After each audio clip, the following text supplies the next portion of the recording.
Willkommen. Welcome back to the channel. My name is Sean Huggins and this is React with Hugs. Thank you so much for being here. Today, we have a fun video planned. Check this out. Facts you didn't know about Germans. Ooh. This is facts about Germans never taught in school. Oh, baby. I'm excited for this because, obviously, I need to learn about German stuff. It looks like there's a freaking German Chinese guy down here or something. I don't know what that guy's doing, but we're going to find out. We're going to find out together. So let's waste no more time and hop straight into it.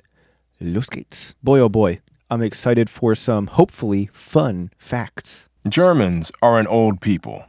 Their language is centuries older than English, French, Spanish, or Italian. Oh, wow. But the history of a dozen years has cast a long shadow over the thousands of years of their existence as a people. The rule of Hitler and the Nazis from 1933 to 1945 not only sealed the fate of the Germans of that generation, it has colored the way Germans have been seen since then, as well as the way the previous history of Germans has been seen. German intellectual figures, social traditions, and political movements in centuries past that were once seen in the context of their own times are now often seen as precursors of Nazi totalitarianism or of the Holocaust. Okay. Was all of German history leading up to Hitler? Or were the Nazi years simply a tragic aberration on a monumental scale? Yes. The collectivization of Germans in the minds of others has had major consequences in the real world, quite aside from its impact on intellectual conceptions of this people. At the end of the Second World War, millions of people of German ancestry living outside the Reich in various parts of Eastern Europe and the Balkans were sent back to Germany. Even though many of these families had been living where they were for centuries, and many of the individuals sent back to Germany had in fact never seen Germany. Winston Churchill protested these mass expulsions of millions of Germans on a scale grievous and undreamed of, and said, "We must banish revenge against an entire race from our minds." Dude, imagine you're an adult born and raised in America, and you get sent to Germany because you have German ancestry. That is, well, I guess that's happening still today, actually. Okay, moving on. In order to assess the 12 fateful years of the Nazi regime and its relationship to German culture and history in general, we must first review that history and that culture. Okay, Germans, as a people, have extended well beyond the boundaries of present-day Germany, not only in Europe, but in overseas settlements in the Western Hemisphere and as far away as Australia. The extent to which these far-flung settlements could be considered German, and for how long, depends of course on the extent to which German culture persisted among them, and whether or not that culture was linked to the German nation-state. To assess that, we need to see, at least in outline, some of the prominent features of the culture and values historically associated with Germans. Moreover, the features of German culture stand out in sharper relief against the cultures of the surrounding peoples, such as the Slavs of Eastern Europe or the British and French to the west.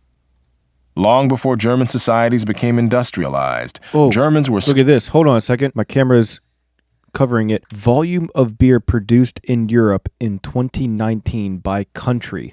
Germany. Dang, look at that. Bam! Over twice as much as the second person, Poland. Wow, incredible. You Germans do love your beer. That is a fact. All right, let's continue. Skilled craftsmen in many fields. Germans were known for brewing beer in Roman Ireland, times, all the way down and Germany here. Today produces more beer than any other country in Europe.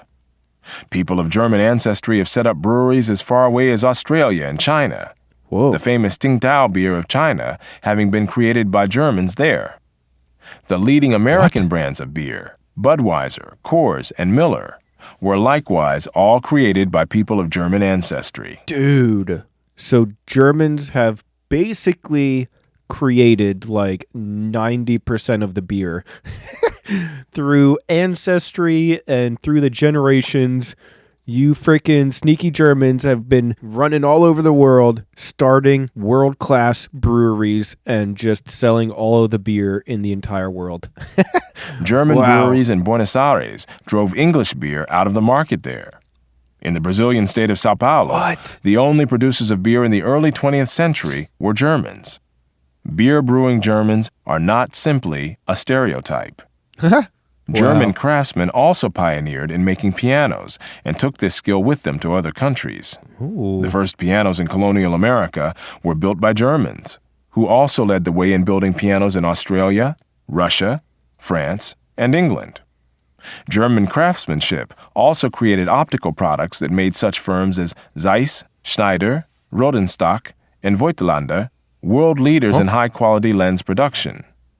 The leading lens-making firm in the United States was founded by two German immigrants named Bausch and Lomb. Printing was another area in which Germans led the way. Gutenberg introduced printing with movable type in Europe, and centuries later, Germans set up the first printing press in the Western Hemisphere. Dude, Germans, you guys are inventing everything right now. Look at this.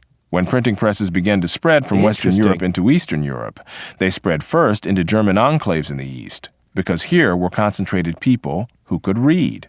Oh. Germans also... That's a good distinction. Once you can mass produce books, of course, it only makes sense. You have to send them to places where people can actually use them, aka people can actually read. And I guess Germany has had a really good education system or a really educated society for so long, they can actually utilize that invention of being able to mass produce books. Oh, very interesting. Pioneered in map making. The name America was given to the Western Hemisphere by a German map maker. Oh my God. Are you telling me what I think you're telling me? Germany invented America?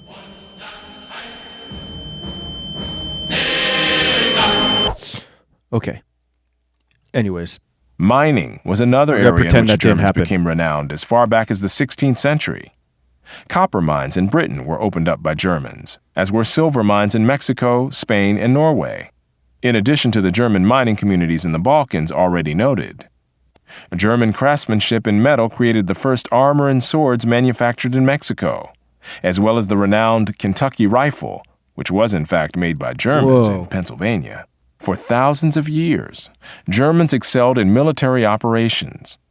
German generals held positions of high command in the Roman legions, as they would in later centuries command armies in Tsarist Russia, in South America, and in the United States from the Revolutionary War of 1776 to the two world wars of the 20th century, in both of which the U.S. Army was commanded by generals of German ancestry. Oh, dang. Eisenhower. I never put two and two together. General Eisenhower. That is the most German name ever. I never even thought about that. That's crazy. Okay, let's continue. Pershing and Eisenhower, respectively.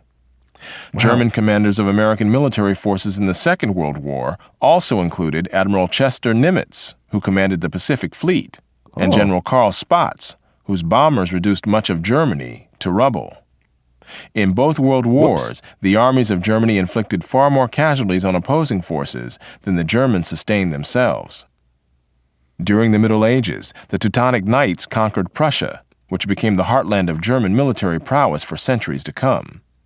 German fighting men were in demand by rulers in Eastern Europe and in the Ottoman Empire, and were used by the British in their attempt to suppress the rebellious American colonies, as well as by the Americans in order to bring their citizen army up to the military standards required to fight the British.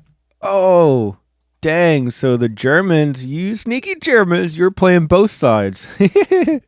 Nice. Ironically, Germans produced not only leading military men, but also leading pacifist groups, such as the Mennonites, who also spread to other countries. Whoa, Germany invented the Mennonites. Whoa. Whether in agriculture, industry, commerce, or the military, Germans became known for thoroughness, organization, punctuality, and hard work, as well as for specific skills. Other countries not only welcomed German immigrants, but some actively recruited them, and in some cases subsidized their travel. Not only in Eastern Europe, but also in developing nations in the Western Hemisphere and in Australia, Germans were recruited to pioneer in opening up undeveloped wilderness. Wherever Germans settled around the world, there were newspapers printed in German. In Russia, the St. Petersburger Zeitung was founded in 1727, followed in later years by the Saratov Deutsche Zeitung in the German agricultural settlements on the Volga. Dang, so they got a German newspaper in Russia. Wow. And the Odesser Zeitung among Germans who settled by the Black Sea. In the United States during the immigrant era, Most of the foreign language newspapers in the country were German. St. Louis had 2 daily newspapers in German as early as 1845. What? And out on the plains, there was an Odessa Zeitung set up by German immigrants from Russia who had kept their language and culture intact after settling in Russia for generations. Dude, wait a minute. What? So Russians who were from Germany but lived in Russia for generations moved to America and started a Russian-German newspaper in America. Holy crap, talk about a niche audience. And then resettling in the United States. German language newspapers were published daily in 15 American cities, with such names as Die New Yorker Staatszeitung, the Cincinnati Volksblatt, the Chicago Abendpost, the Louisville Anzeiger, and the Deutsche Zeitung in New Orleans. In Brazil, there was the Santa Cruz Anzeiger, the Deutsche Zeitung, and the Brazil Post. Wow. Elsewhere in South America, there were the Argentinisches Tagblatt and the Deutsche Zeitung für Paraguay, among others. In the Australian city of Adelaide, the Australische Zeitung was still being published in the late 20th century. These German-language newspapers in countries around the world were just one indication of the persistence of German culture among people settled for generations, or even centuries, in other countries. German settlers in Australia built houses and communities in the style that they had been used to in their homeland. Oh, okay, that's kind of crazy. Imagine you travel to southern Australia and then you just see like an entire German village. That'd be so cool. A German traveler in 19th century Australia wrote of an immigrant settlement there. There are German public houses, a German drugstore, German doctors, stores, blacksmith, carpenter, dude, that's school, awesome. Church. In fact, everything is German. Oh my God, it's true. It's real. I mean, I'm sure it's changed now because that was like forever ago. But dude, imagine that would be so trippy. You're traveling in the middle of nowhere of southern Australia and you're just like, oh, a German village. Like, what the frick? That's pretty cool. Anyways. The traveler would believe himself in some little village of the old country between the Rhine and the Oder. A rural village in Argentina was described this way by a visitor in 1967. I entered the church and heard something I did not remotely expect in this distant place.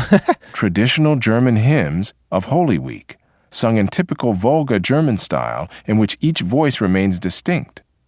I looked around. Huh? Men, women, and children were in their Sunday dress.